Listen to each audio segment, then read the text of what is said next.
It's Dad. Welcome to the Gaming with Dad show. If you didn't know this was the Gaming with Dad show, well, you're in the wrong damn spot. But today we are looking at Cardaclysm, Shards of the Four for the Nintendo Switch and trying to figure out if it's worth the $1.99 that it's on sale for right now through the 29th of the month. It is normally $14.99, so that is a 86% savings.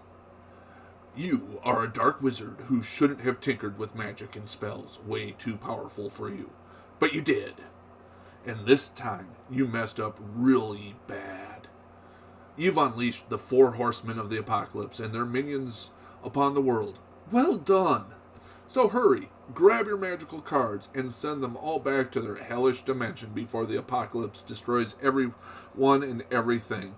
And much more importantly, before the old wizard council discovers what you have done. So that's the description from the eShop. Originally released August 13, 2021, single system adventure puzzle role-playing other from Head Up Games, rated T for teen, supports TV mode. I'm assuming it supports the other ones, but it just says TV mode.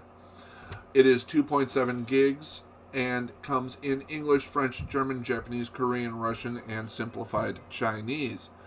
So, I love me a collectible card game. I've got a whole bunch of Magic the Gathering cards that I don't get to play with anymore because they've all been banned or they're too old. I've got a couple of Commander decks that sit on my shelf waiting for friends or family to come over that play, and so I constantly look for board style games or card games for the Switch. And so this one caught my attention, especially now that it's on sale right now.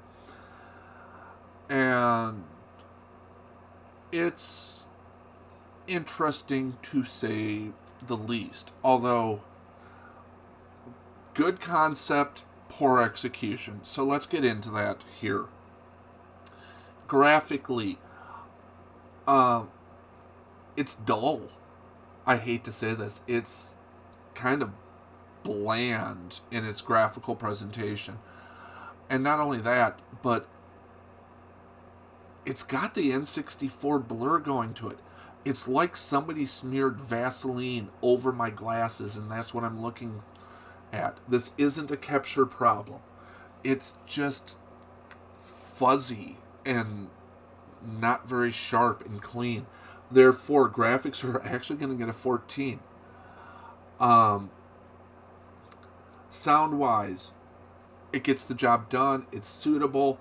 There's some good background music. The sound effects are okay. I'm giving it a 16. We're up to 30. Control-wise, it works and does the job, but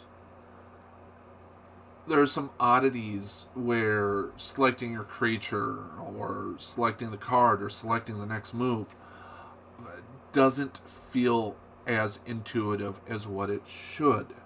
Maybe I think this was a mobile game that they ported to the Switch, and I think it would have worked better on mobile. One, the screens being smaller would have covered up the haze over the graphics.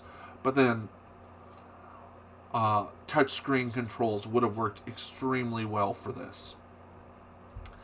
I'm giving controls a 15. They're basically non-offensive. They get the job done. We're at 45. Gameplay. There is a surprising depth to the concept of the gameplay here.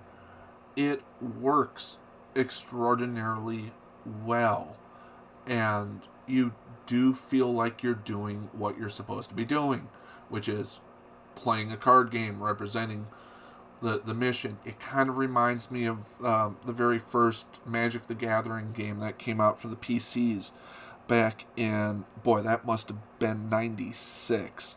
I think it was, I don't remember the name of it. That's okay. So gameplay is Good. You go, you collect cards, you build decks, you do all of that. Gameplay gets an 18. We're at 63 right now. And finally, value at $1.99.